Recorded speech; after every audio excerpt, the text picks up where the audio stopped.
What is up, folks?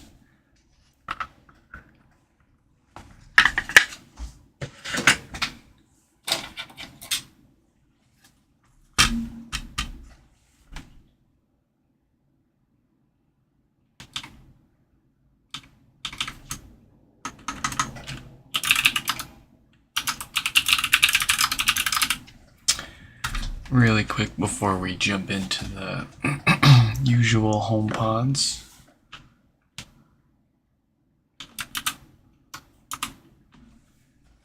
We've got an LG Ultrafine board to do the USB-C port on really quick. Also, welcome back to a special second stream. 2 in 1 day, yes. That kid went to sleep and well, I've got too much to fix, so I'm going to put off a few emails to catch up here. I'm going to put a little shield over. Actually, I have an easier...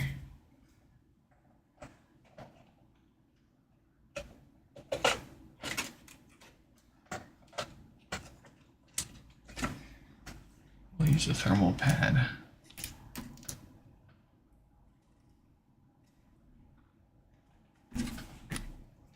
And just a piece of tape to keep it there.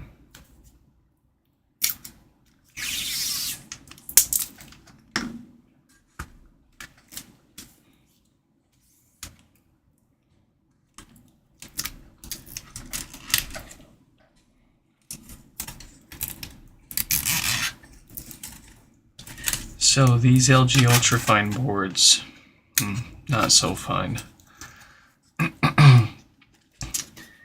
They use a USB-C Thunderbolt port for their input. It's mounted directly to the main board. You only get one of them as an actual video input. All the others are just USB hub. So when you break this port, you gotta effectively replace the whole monitor. Let's see if we can't get the old one off and check for any damaged pads on there. I don't have the most elegant setup for this yet, so what I do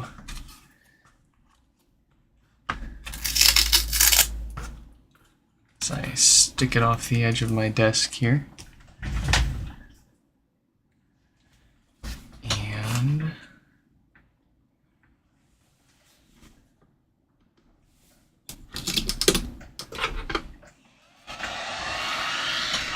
we go to town.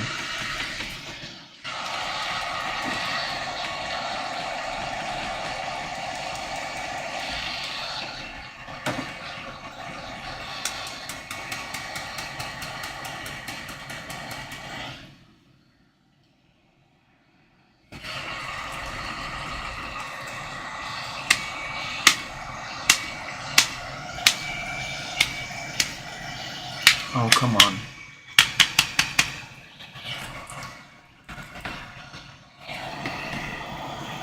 There we go.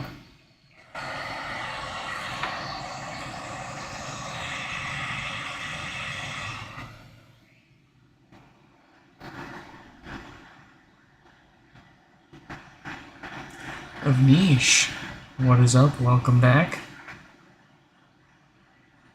We're doing an LG board here, real quick, before we try to catch up on a couple HomePods.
close.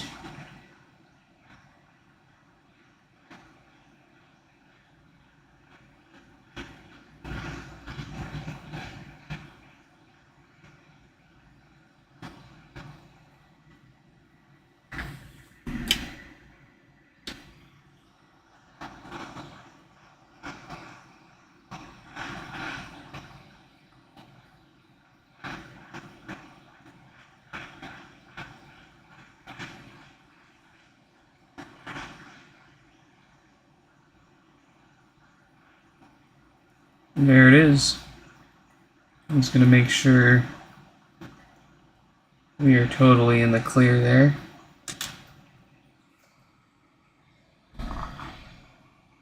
Very nice. Congratulations, Jeff. You don't have any ripped pads on that board there. You got a good chance at this.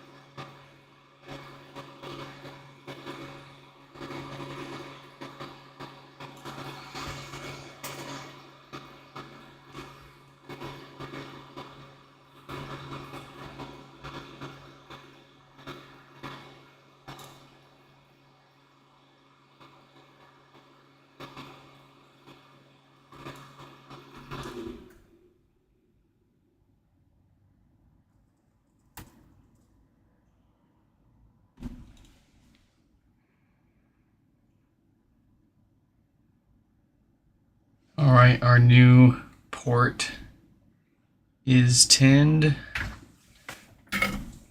Easy peasy first try there. Let's get it on. And I'm going to use another thermal pad sitting around here so that I can push it back down on the board.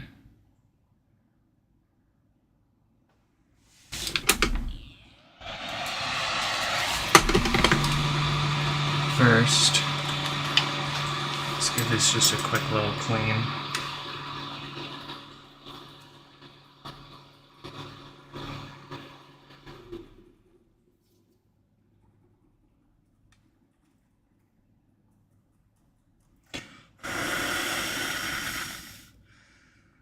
Yeah, it looks great.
There we go.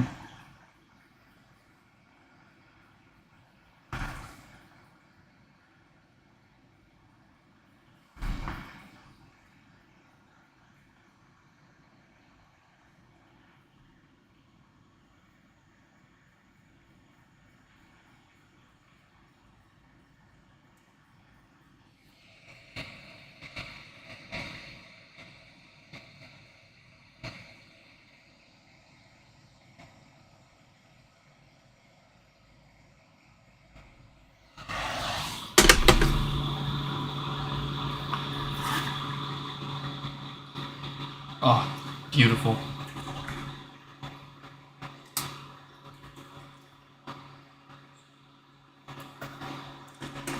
Not even HDMI, it's a USB-C. So, I mean, I'd prefer, frankly, if it was an HDMI port, that'd be a lot easier. But that's what they gave us.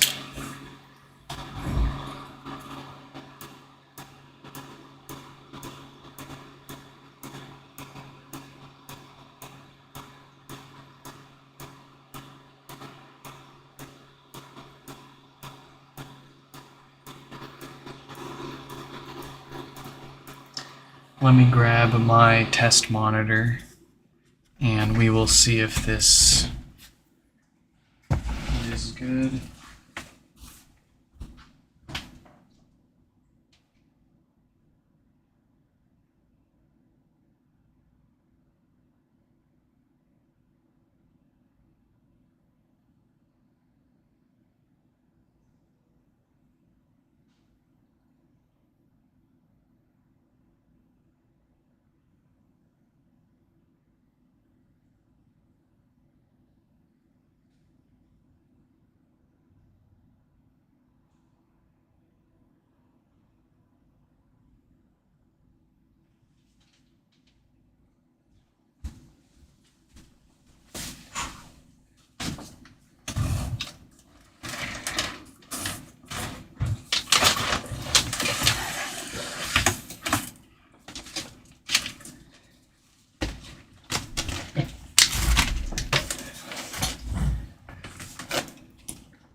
This desk is not built for this.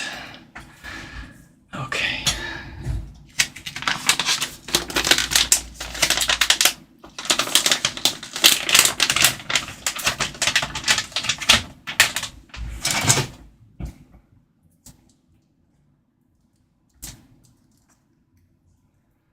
And a brand dang new cable right there.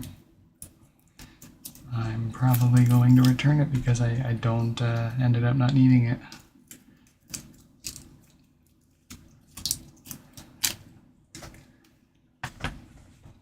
Maybe I'll end up just forgetting to return it and sticking it in my pile of cables.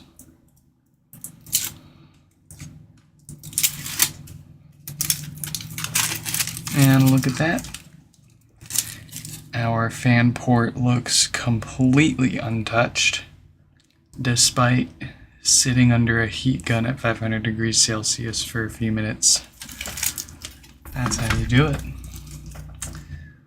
I like that a lot more than taping a piece of metal over it.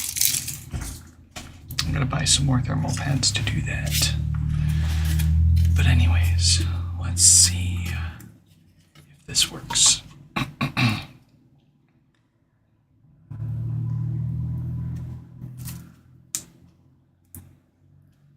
This isn't the best test setup because you can't really see anything, but it'll at least tell us.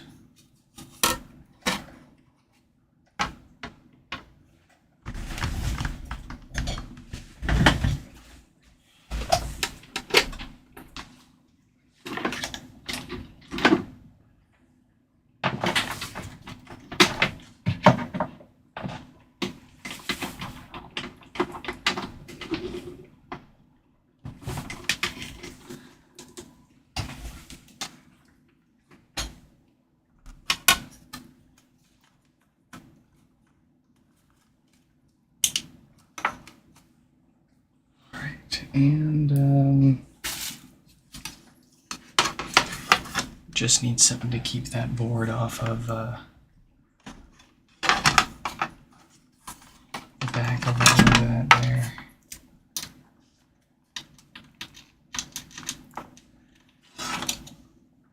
There we go. Diagnostics check.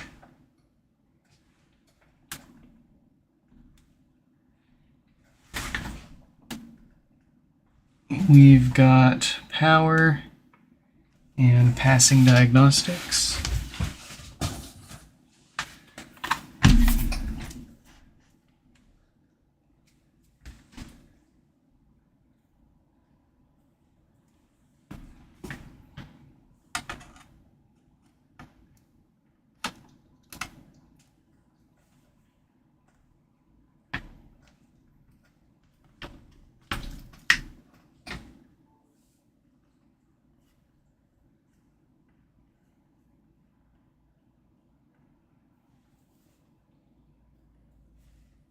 Awesome.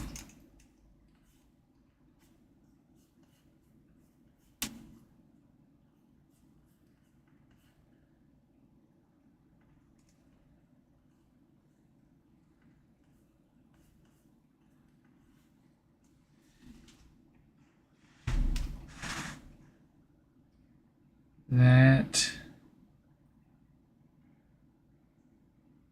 is working.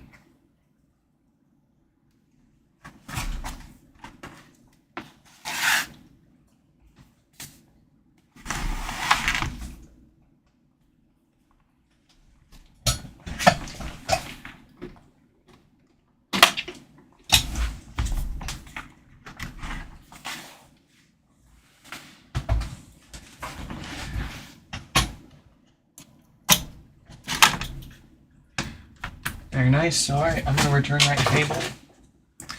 We're going to clean this board up and send it back to Jeff there. Don't worry, I unplugged this from the power tap on the other side. Fear not. I'm not that silly. And what I like to do is add a little extra solder to the legs of the USB ports so that they have the best chance of not going anywhere. It's inevitable it's gonna break again, but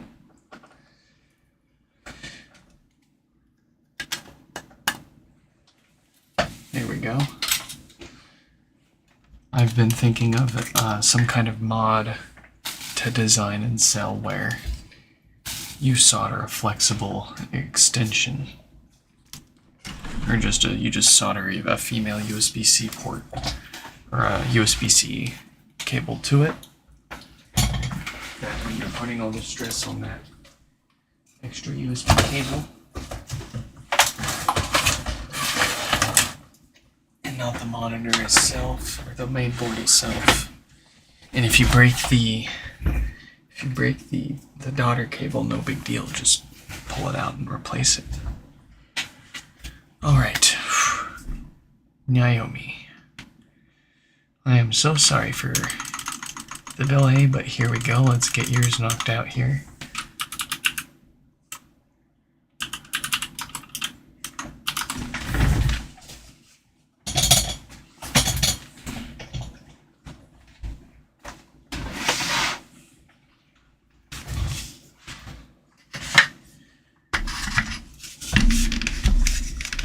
Here we go, a typical no power pod.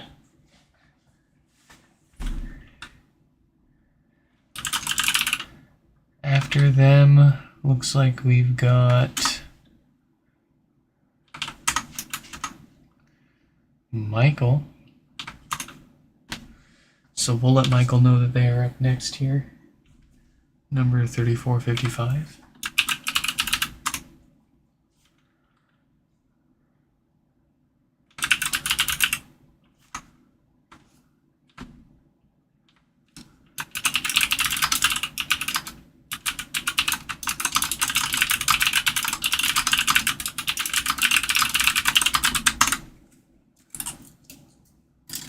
Alright, what have we got here? No lights, no power, and my kilowatt meter over there says it's pulling about 5 watts from the wall. So that tells me it's another dead diode in there. Let's get that fixed along with a little maintenance to make it sound a little better and last a little longer. And see what else we've got waiting for us today.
Yo Pa Joe, whoa.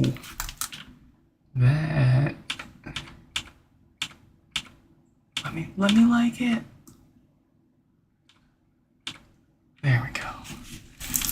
Wow, thank you, Yo Pa Joe. I'm gonna have to. Oh, if it wasn't 10 o'clock and the kid wasn't asleep right now, I'd be doing laps around the house and hooting and hollering. Oh, goodness, you asked a question. Let's see. Your blue mat looks ESD safe. Are you strapped?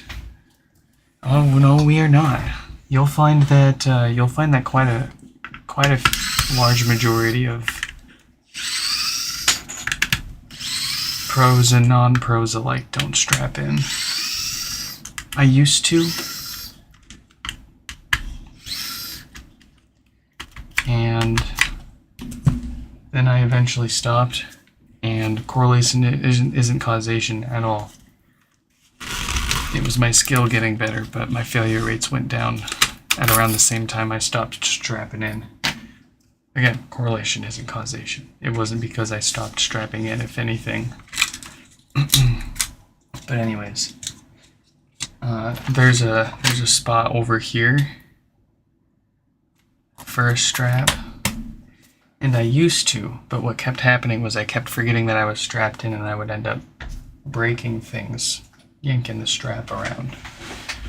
So, in general, if you, and it looks like we aren't, but we are handling the boards, we're not touching certain areas of the boards that we feel are more static to, or more sensitive to ESD, but no, I don't strap in.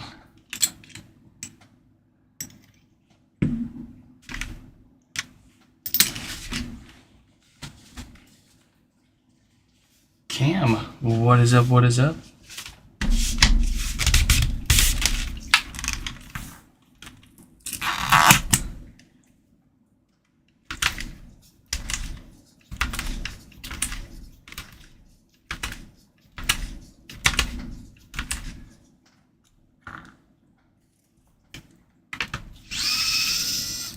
If it does count, my chair is grounded and my feet are always touching a metal part of the chair. So I mean, I in a sense, I'm always grounded, but I don't do the straps anymore.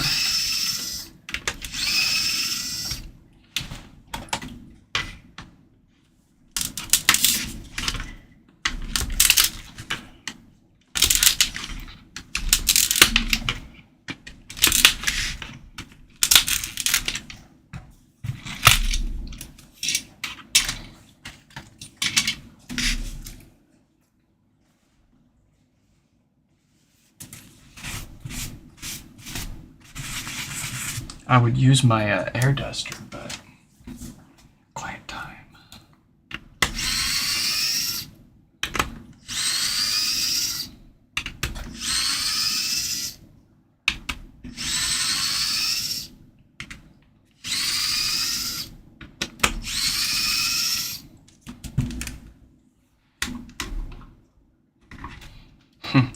Oh boy, and My personal HomePods. You don't want to know what I've put those guys through. I've drug those suckers across the carpet.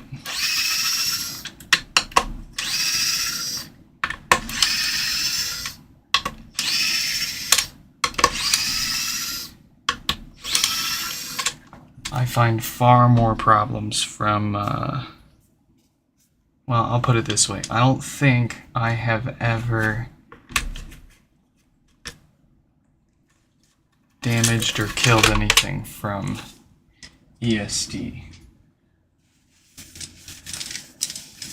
I've damaged far more talking while I'm working at the same time, or not paying attention to what I'm doing, or rushing through something, or not slowing down and taking a breath if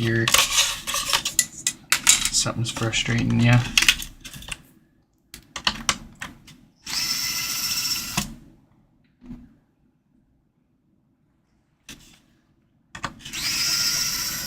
It goes without saying, it's not going to hurt anything to do it.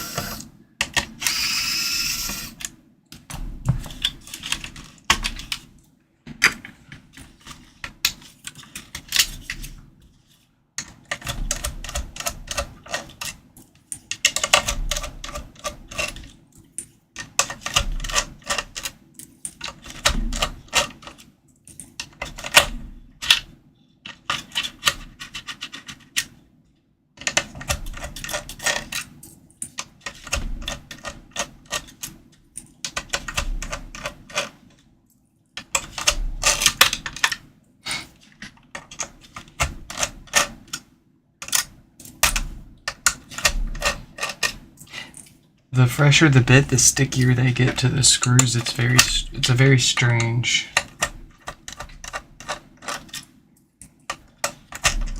It's like you gotta break the bits in.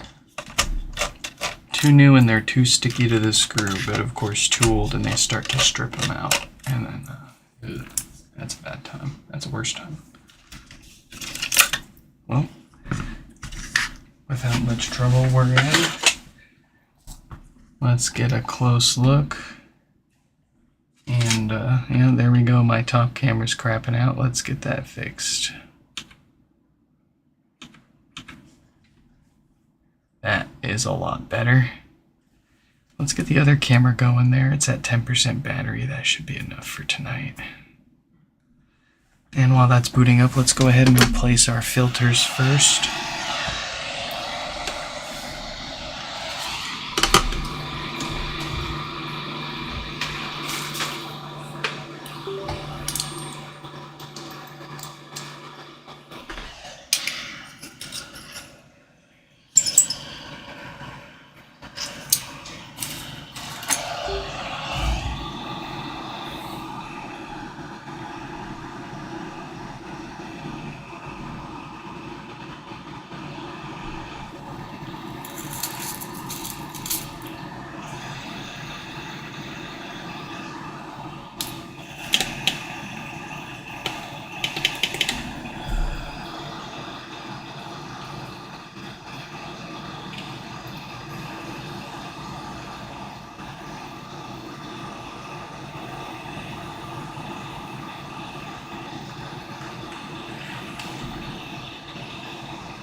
There we go, old filter's gone. I like to replace these because we've had enough HomePods come in with them going bad to the point where it's gotten justified to replace them preemptively in all the other HomePods. They go bad and cause death farts, roasting bass speakers and amplifiers.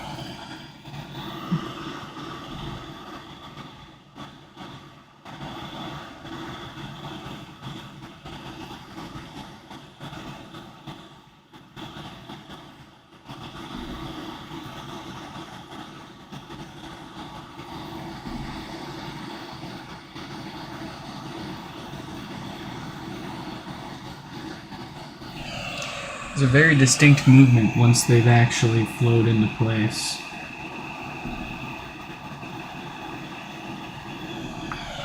Beautiful.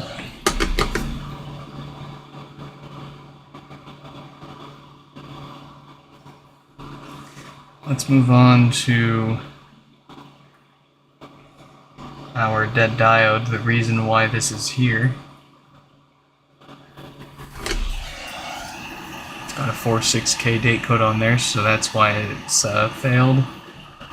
Just a bad batch of them floating around out there, causing these issues. We'll get it replaced with a new one. That'll prevent the problem by itself. It's also a bigger, better, stronger, higher quality one, but it all fixes it. Got your first hot air rework station. Ooh, congrats.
And that'll do it.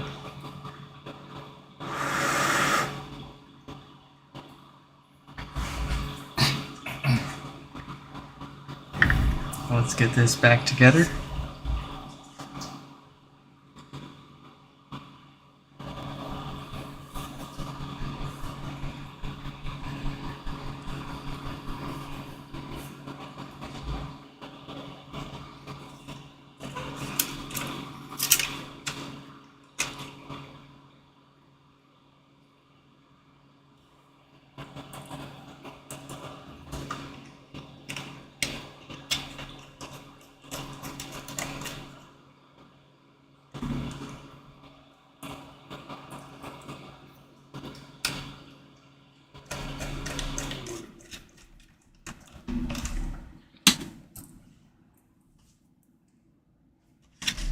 Component level understanding. Ooh. Can be tricky. You find a lot of different rabbit holes.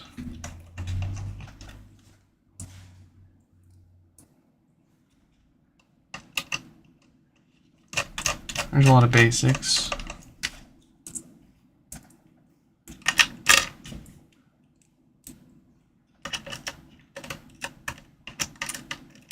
I still have a lot to learn myself.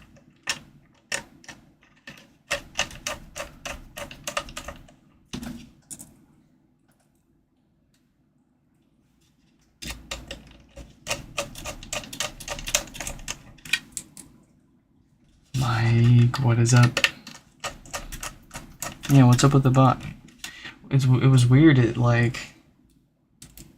It posted in the channel again as soon as we ended the last stream, and I don't think it's posted about this one.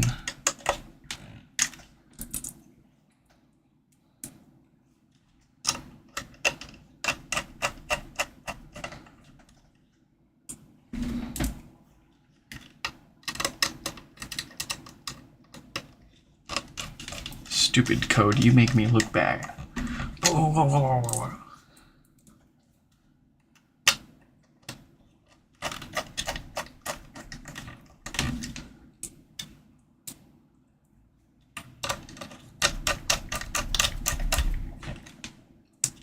Bad bot. Did it ever post a link in the Discord? No, it didn't.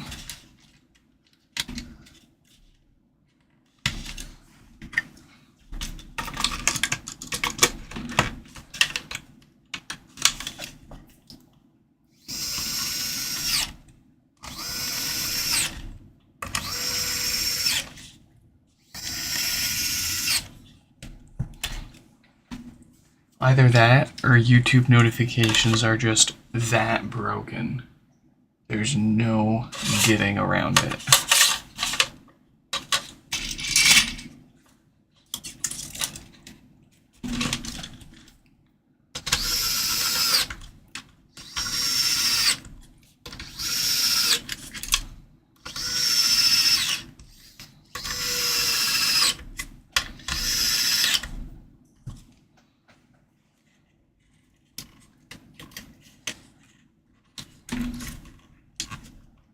Yeah, you don't want to know how many moms I fought off to get this one.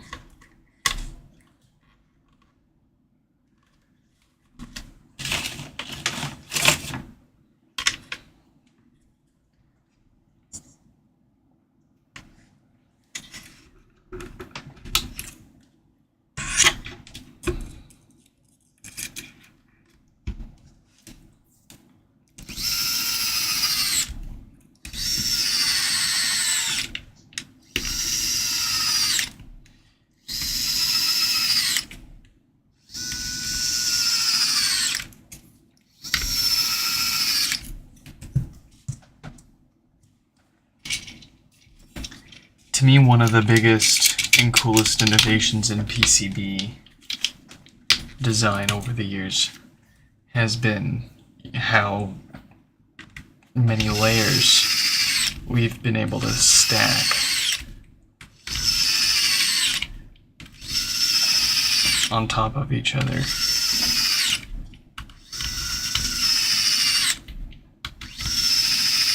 It's cool, but it also kind of sucks. It makes it a lot more difficult to diagnose things, but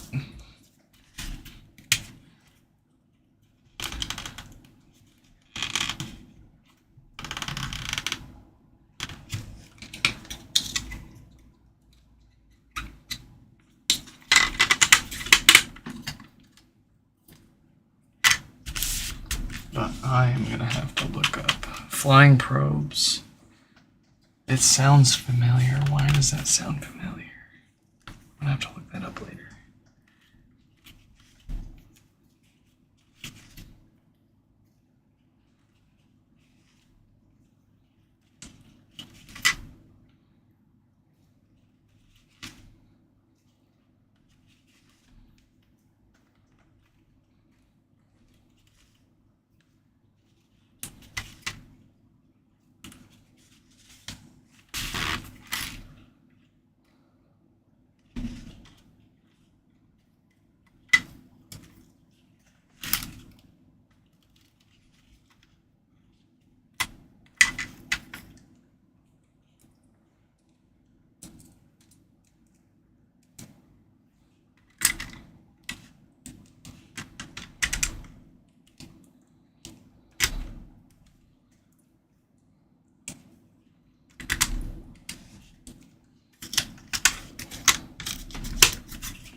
Which HomePod is better, the new one or the old one? Ooh, depends on what's better to you. I like the way the old ones sound. Some people like the way the new ones sound more. Most of the issues on the first gens are pretty repairable. Most of the issues on the second gens aren't.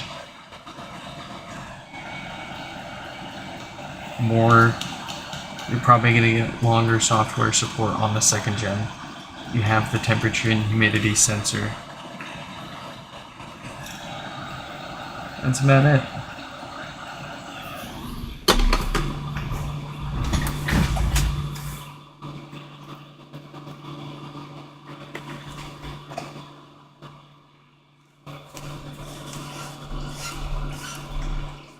Probably some other smaller features I'm forgetting, but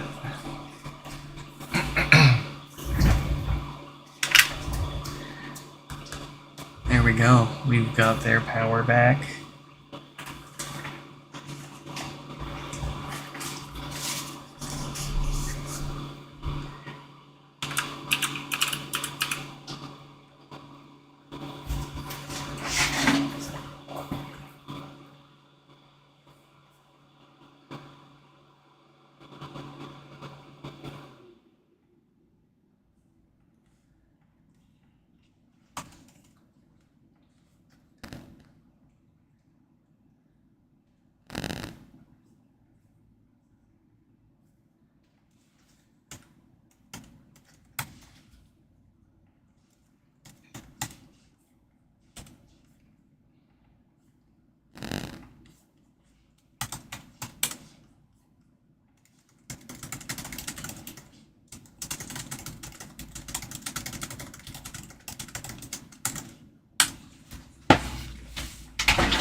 I'm having trouble. Very good.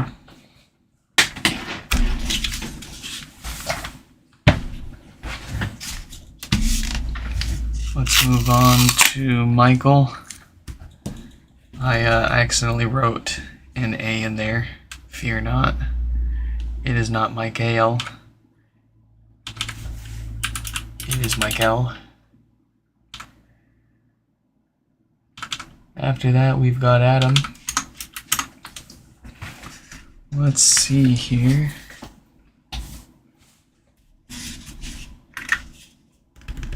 No lights, no power. 4 watts says the kilowatt. Probably another dead Schottky diode. Here we go.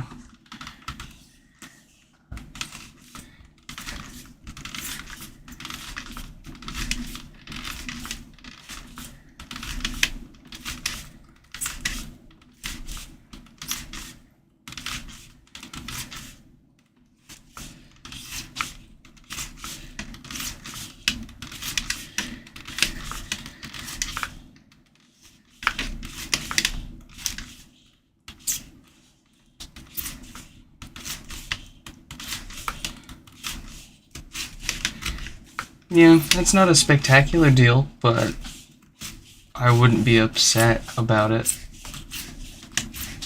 250, especially if they're working just fine.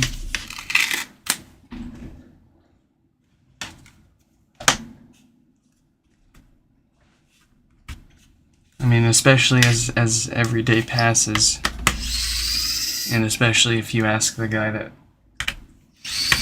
makes the money off of the business fixing them. You ask me, you're better off buying a broken one and getting it fixed or fixing it yourself, as opposed to spending more money on a working one where it may or may not end up having issues that you're gonna have to take apart and fix anyways. But that's just this guy's opinion. You know, the guy that fixes the things.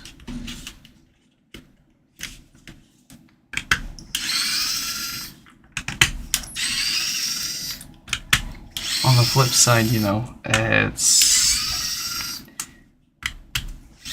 my gut really says that most of the HomePods out there shouldn't have a problem for any problems for a long time.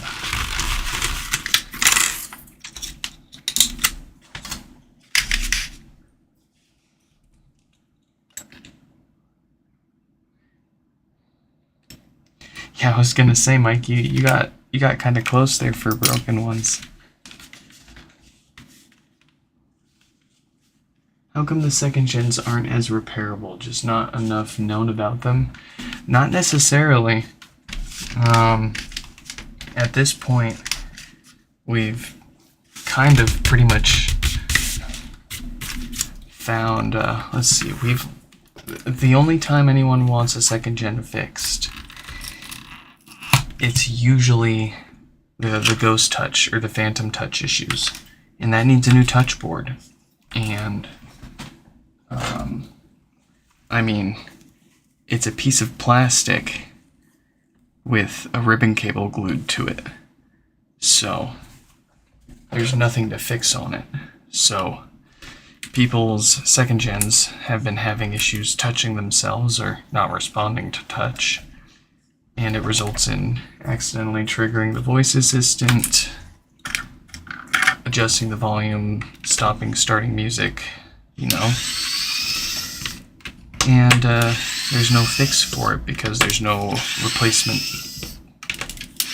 touch panel available. There have been a few with no power that we've gotten in. Some of them have been obvious shorts that we've been able to find and fix. Nothing the same as the first gens. They're completely different designs. But there was one with no power that we had come in that ended up being a short straight to the CPU, and it killed its sound output. So we got the thing turning on, but unfortunately it suffered its sound output, so it ended up being a no fix.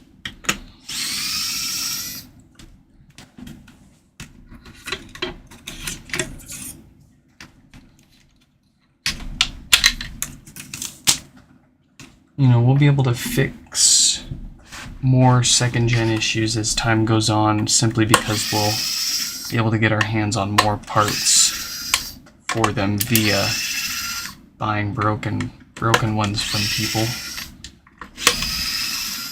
But it's not the same as many of the first gen issues where we're just replacing individual board components. You're good to go.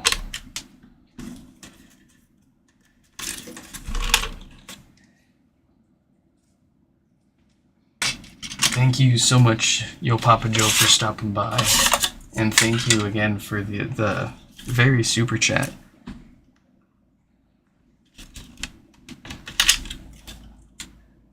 I'm gonna have to print all of my super chats and put them on the wall somewhere. I need to start a Patreon, don't I?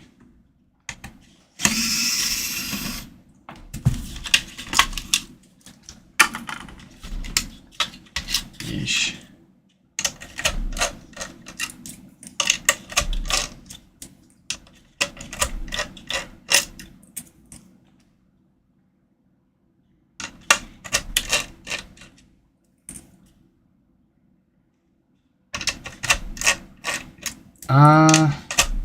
I mean, they're gonna. We're gonna work something out, Mike. Don't worry about it.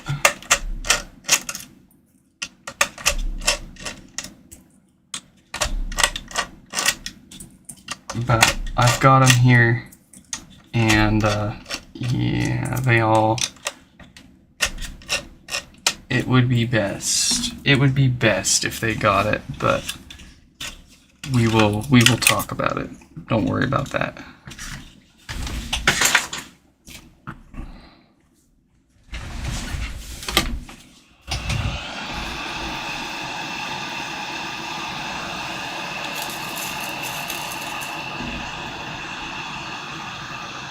Alright, so new filters first to keep the farts away. Roasting the subwoofer and other parts on the amp.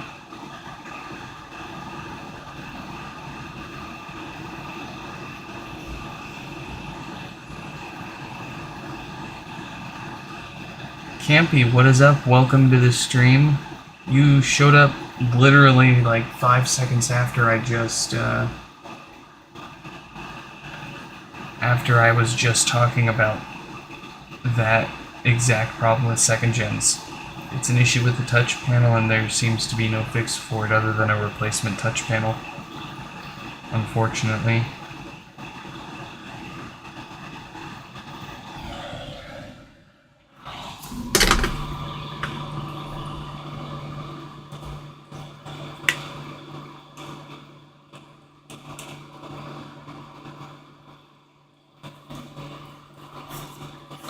People have been disconnecting the touch panel from their second gen as a workaround. So, I mean, the thing will still turn on and let you AirPlay to it and use voice commands, but you just can't interact with it physically anymore.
Yeah, I've had to turn away quite a few second gen repairs because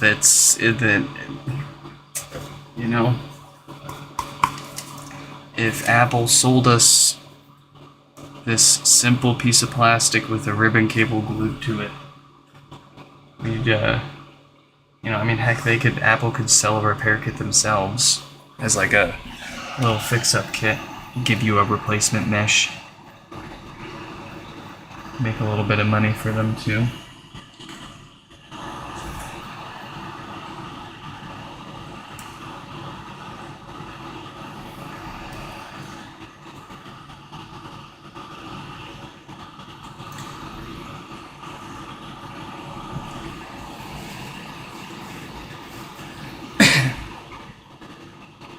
Here is our dead diode.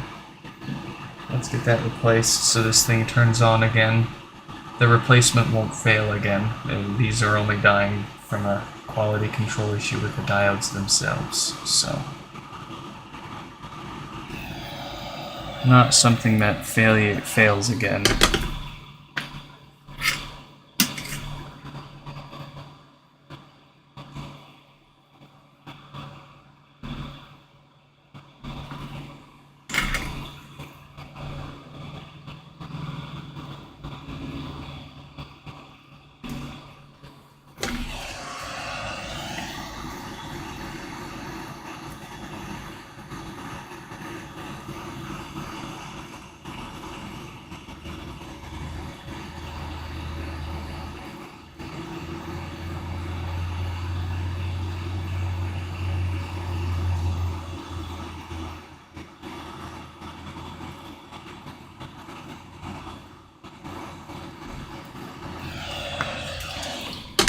There is a fellow in my Discord server of Niche. They do HomePod repairs in India, and they are trying to get to the bottom of it. They're trying to find a concrete answer. Where exactly is that failure on the touch board? Or is it a firmware issue? Is the firmware just not able to compensate for differences between a good touch panel and a bad touch panel? Because I've had a known good second gen and a second gen that has these touch issues, and I've swapped their touch panels, effectively, testing the touch boards with whole different parts to confirm, the issue follows the touch board, leading you to believe it's an issue with the touch board. But there's a few folks out there that think it's a firmware issue, calibration issue, something of the likes. Differences in the manufacturing of the panel, and the logic boards can't account for that. I don't think so.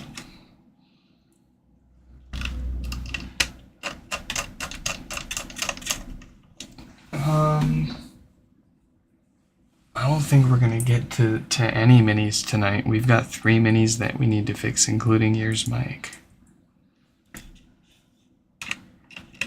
But before we can even hit the minis, we've got Adam, Keith, Laura, and Matt that we at least need to do.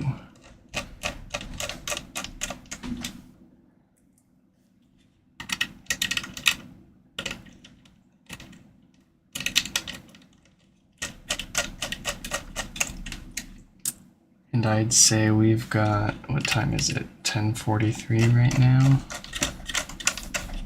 1, 2, 3. We've probably only got time for 3 or 4 more HomePods.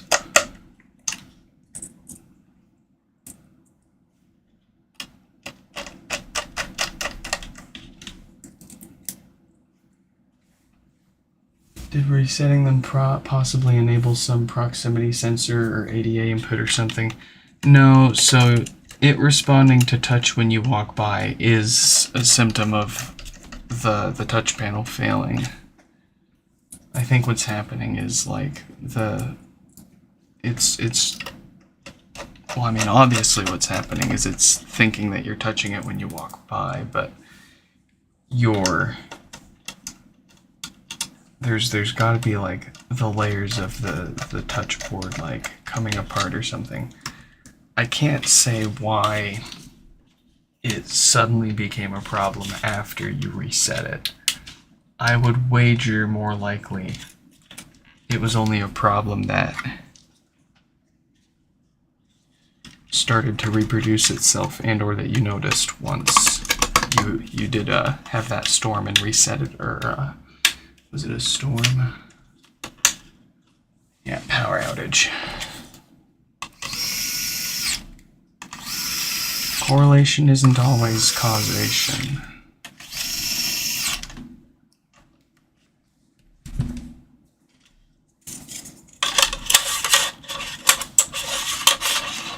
But I'm not aware of any settings that would make it suddenly respond to touch unless you're actually touching it.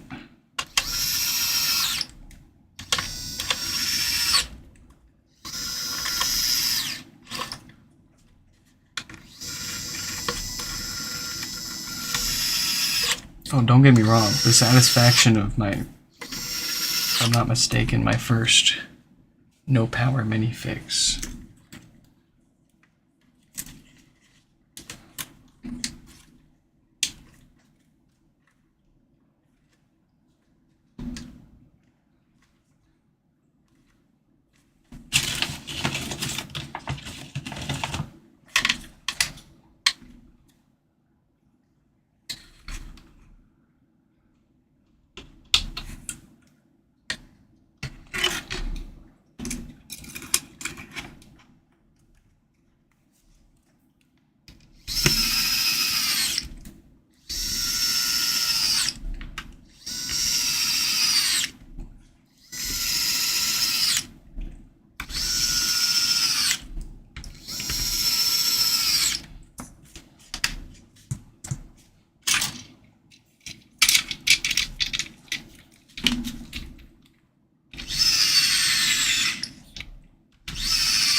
have I gotten a chance to play with my arc feld? I have actually been using the thing like every day. If it isn't the laser pointer with my cats, it's the flashlight looking for stuff.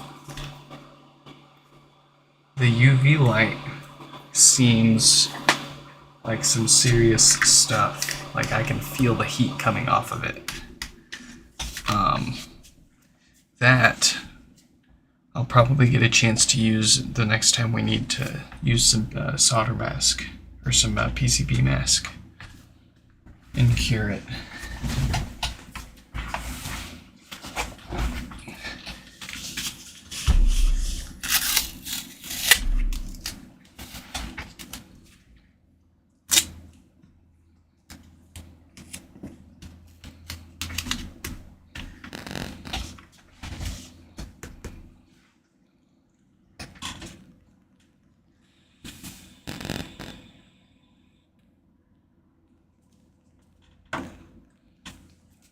Oh, you want a photo? I can do a photo. I can certainly do a photo. I'll take a few photos for you. I'm having trouble connecting to the internet. Let you pick the best For more one. info, check the home app. All right, all right.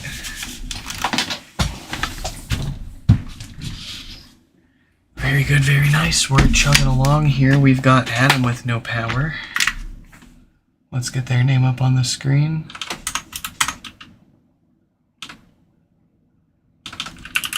Adam. And then we've got Keith. Let's go ahead and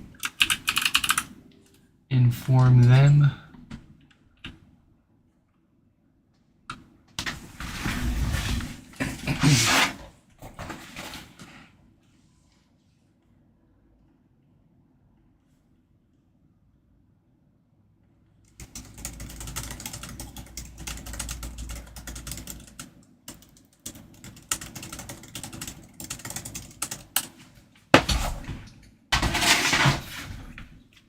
Alright, no lights, no power.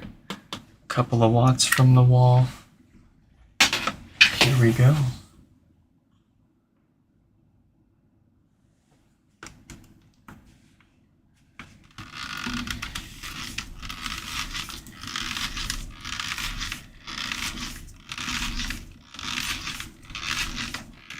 Yeah, the best that I think I can suggest for folks with those issues, touch issues on their second gens, submit feedback to Apple, let them know you'd be willing to pay for a repair kit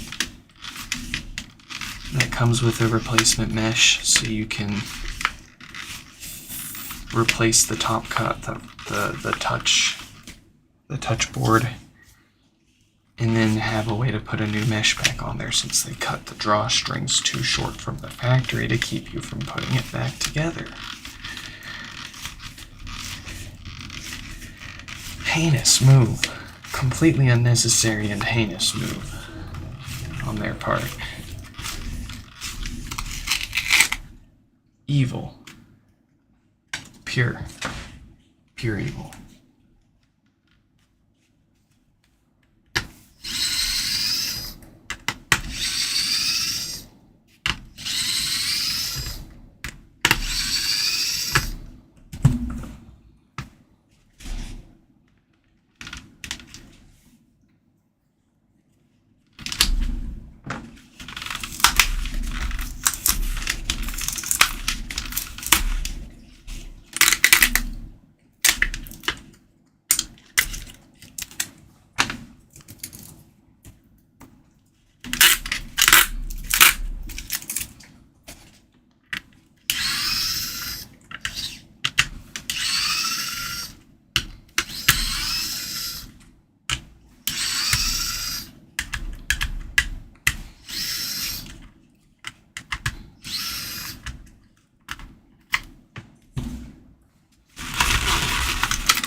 I have been tempted multiple times with the new version of my ES15, or whatever this is.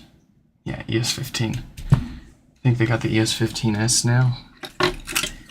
Power and speed-wise, it's supposed to be the same, so as tempted as I have been for the price, I haven't, and now that I've fixed this one, I really have no,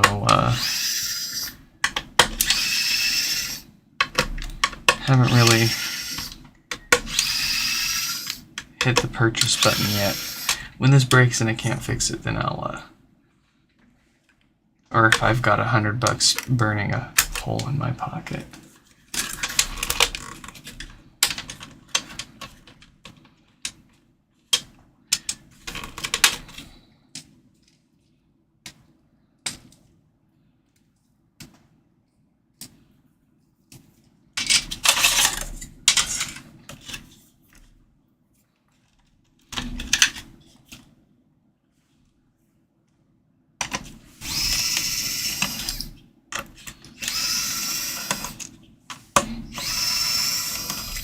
The bits that they come with are absolute trash.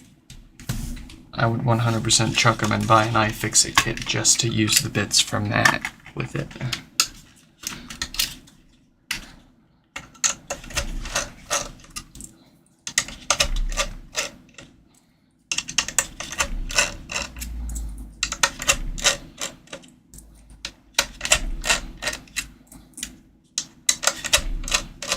And I'll put it this way too, if it was a choice between only having an iFixit ProTech toolkit or the electric screwdriver with the bits that it comes with, I would much rather take the iFixit kit any day. But it's excellent for cranking through a bunch of screws.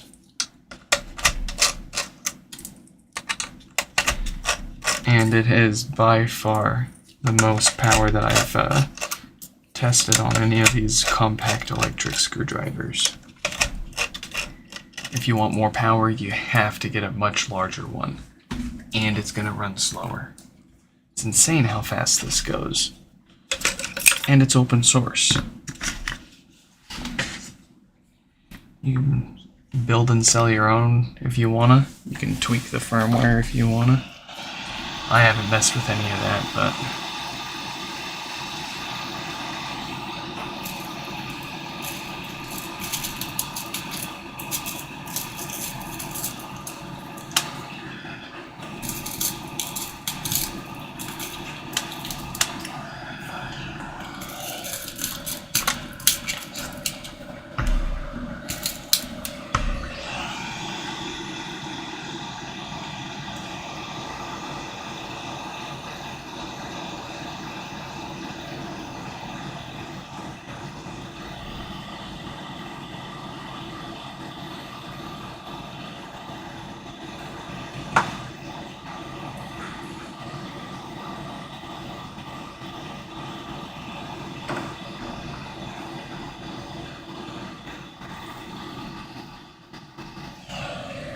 here we go, a little bit of maintenance.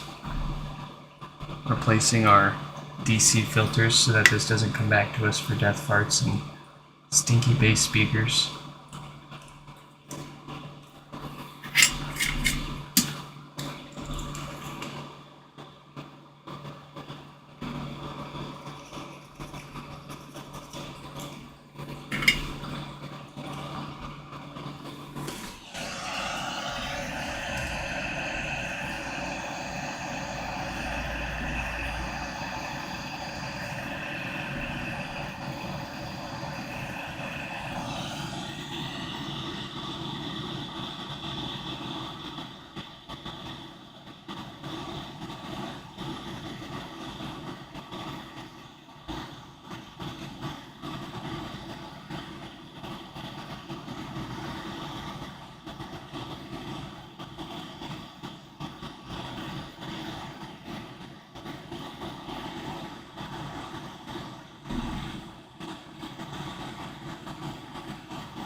maintenance done. Let's knock out the actual repair.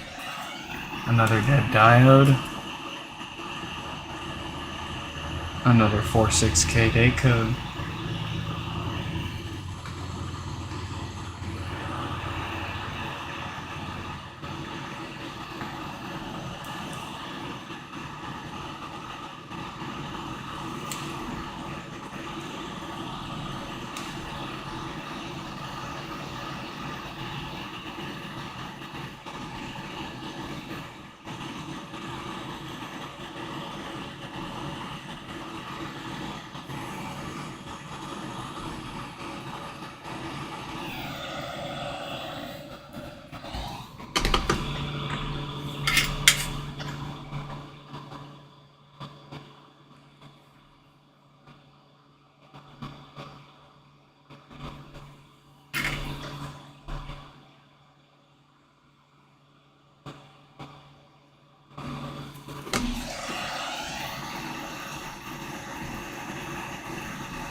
And that's it.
I'm having trouble connecting to the internet.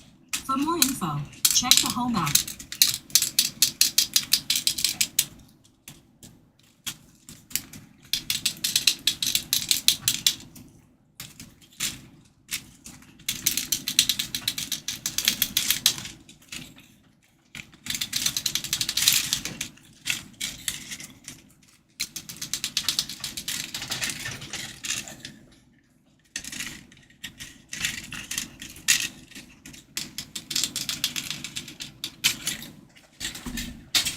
Alright, looks like Adam is all fixed up and ready to test. Let's take a look at Keith now. And then we've got Laura. Let's let Laura know that they're up next.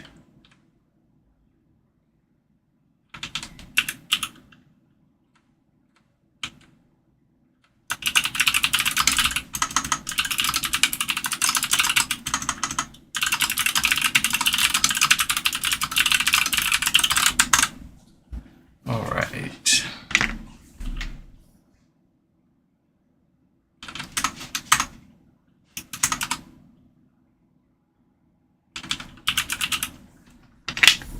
What have we got here?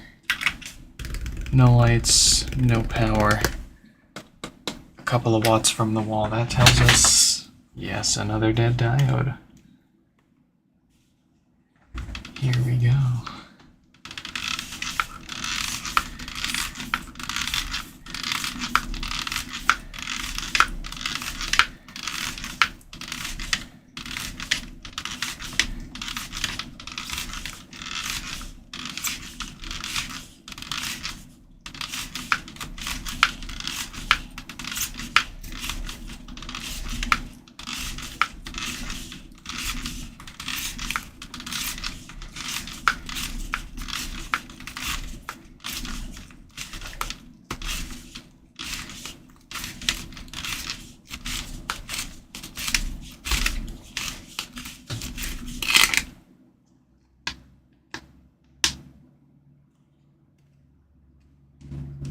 Well, no thanks needed, Mike. That's what we're here for. I like to do the stuff that no one likes to do, or no one's done yet.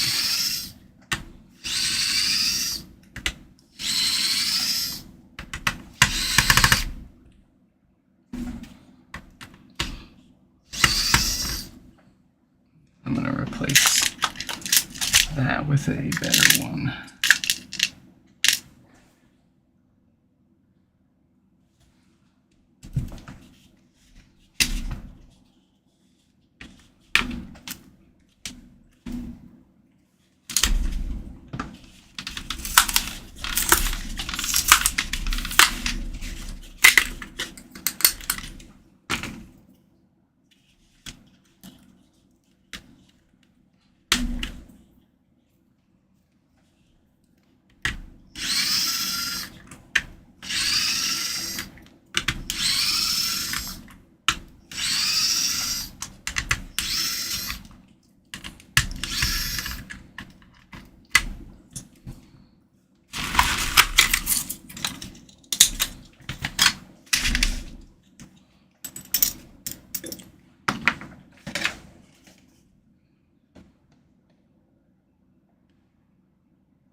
Not a drop spilled. Look, Ma.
Just another day, just another pod for us here.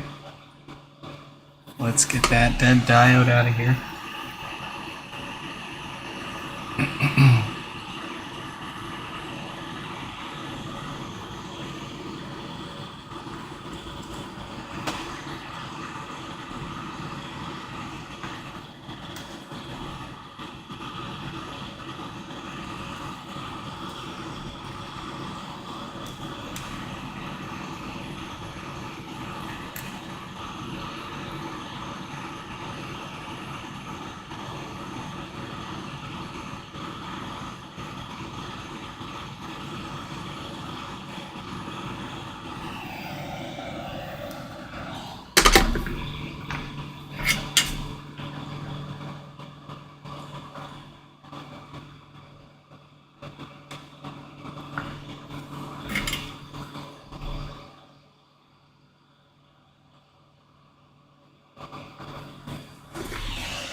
but I am tired.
This is gonna be the last one for tonight. My neck is doing something funny. I wanted to get at least mats done, but it's almost midnight. We're pushing it. We're pushing it.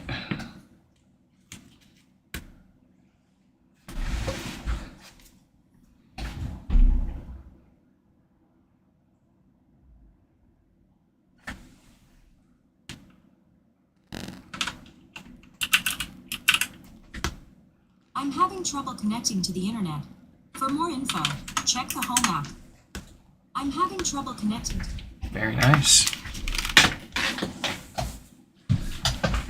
Here we go, Laura, you're the lucky last one for tonight. Let's see what we've got here. No lights, no power, the usual. Oh no. Did we just do this to ourselves?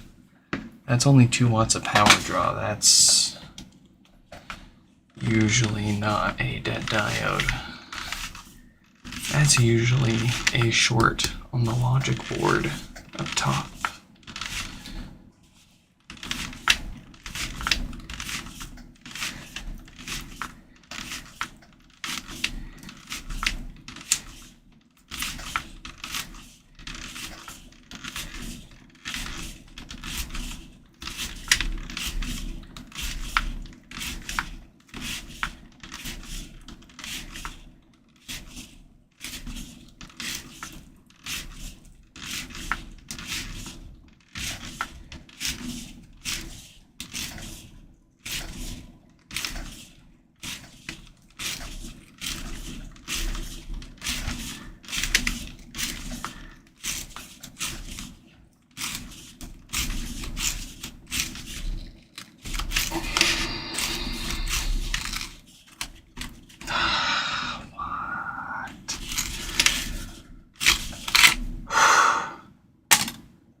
Oh, that one's making my head spin. Wow.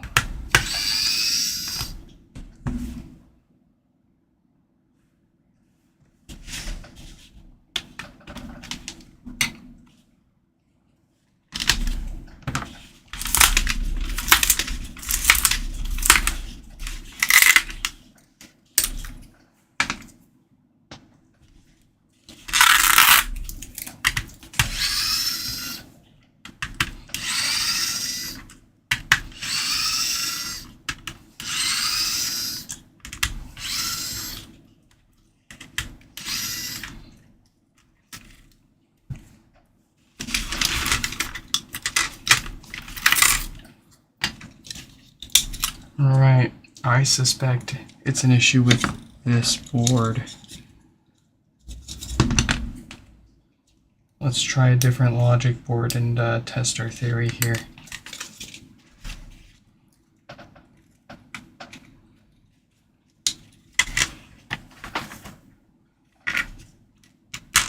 That's what I thought. It's turning on. So it's not an issue with anything other than this board for this HomePod. I knew that power draw was a little low for a dead diode.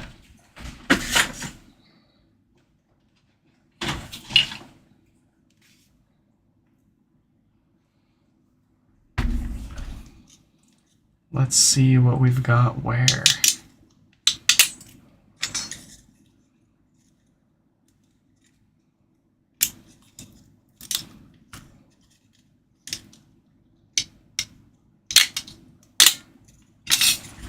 Actually, we're going to bring this back so we can power this on.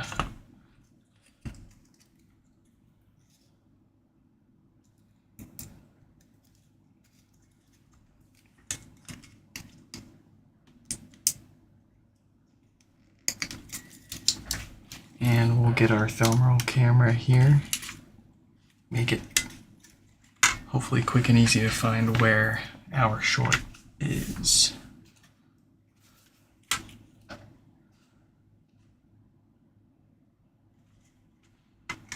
Got a hot spot, but it looks like it's on the other side of the board. There it is. I see it.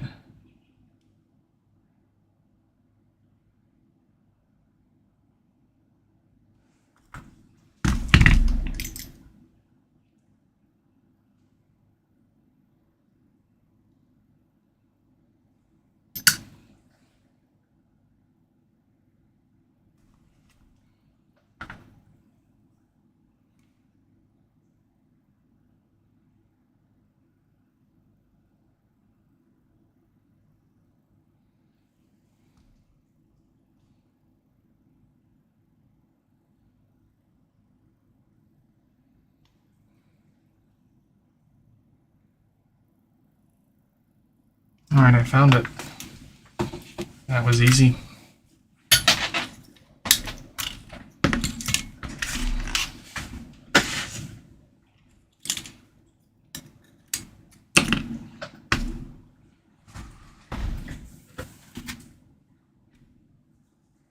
Let's find ourselves a parts board.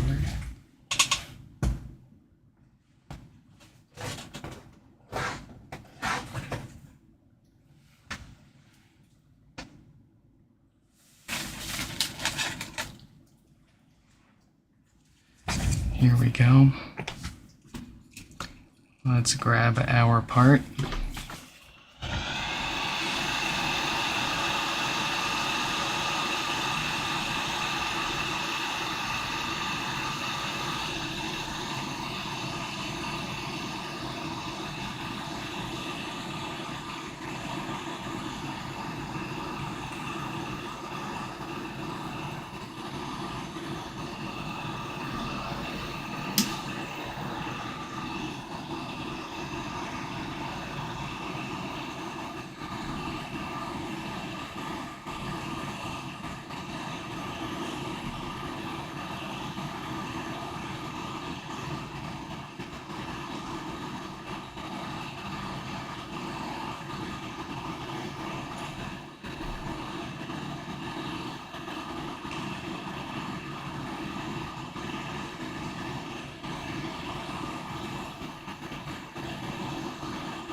Yeah, it's pretty late for us here.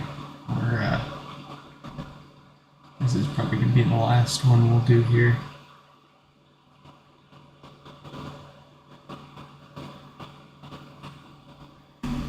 Not often we're doing a late night stream like this, especially 2 streams in one day.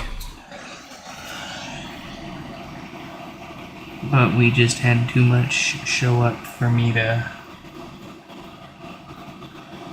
sleep tonight.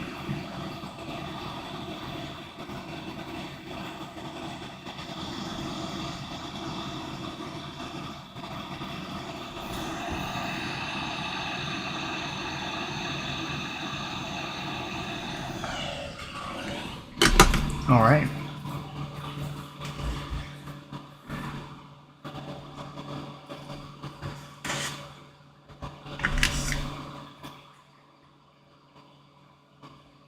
This one was no power.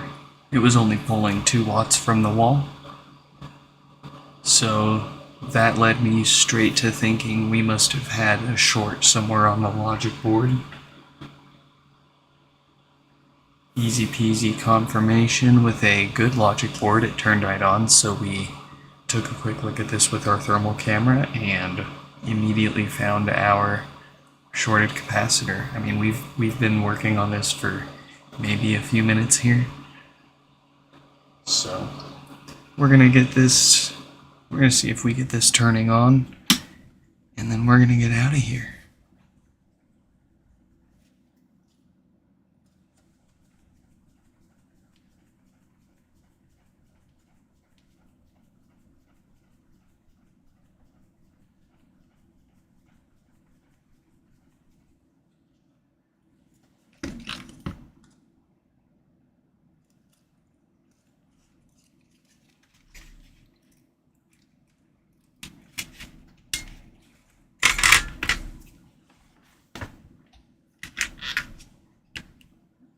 And there you go. It's a little hard to see without this on there, but we have got Laura powering on again. So very nice, quick and easy little shorted capacitor on their logic board. We've seen it a couple of times here. It's not very common, but it'll work. So we'll see if they wanted, they wanted it to be reset and updated, so we will do that. But we are going to do the usual hardware maintenance to this. We don't want to charge them, a full repair price and then send it back to them just touching that logic board. With everything else we know that goes wrong with these, we want to tear it all the way down and do that maintenance and make it all worthwhile for everyone. So we are about all out of time for here and now. I hope you all enjoyed this live stream repair, and I hope to catch you in the next one. I'm having trouble connecting. Goodbye.